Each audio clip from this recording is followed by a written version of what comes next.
சர்வாதிகாரி என்று சொன்னால் மட்டுமே சட்டம் ஒழுங்கை சீர் செய்துவிட முடியாது என அதிமுக பொதுச் செயலாளர் எடப்பாடி பழனிசாமி தெரிவித்துள்ளார்.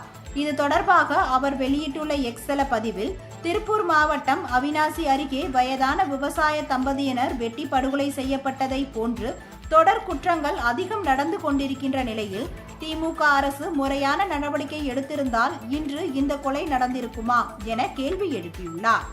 வரும் முன் காப்பதும் இல்லை, பட்டும் திருந்துவதும் இல்லை என்ற நிலையில் தனிமனித பாதுகாப்பை கேள்விக்குறியாக்கியுள்ள ஸ்டாலின் மாடல் அரசுக்கு கடும் கண்டனம் என தெரிவித்துள்ளார். வெற்று விளம்பரங்களால் மக்கள் வயிற்றை நிரப்ப முடியாது, சர்வாதிகாரி என்று சொன்னால் மட்டுமே சட்டம் ஒழுங்கை சீர் செய்துவிட முடியாது எனவும், இரும்பு கரம் என்று வாய்க்கிழிய வீரவசனம் பேசினால் மட்டும் தனிமனித பாதுகாப்பை உறுதி செய்துவிட முடியாது எனவும் கூறியுள்ளார். எனவே மீதம் இருக்கின்ற சிறிது காலத்திலாவது பொதுமக்களின் பாதுகாப்பை உறுதிப்படுத்த வலியுறுத்துகிறேன் என குறிப்பிட்டுள்ளார்.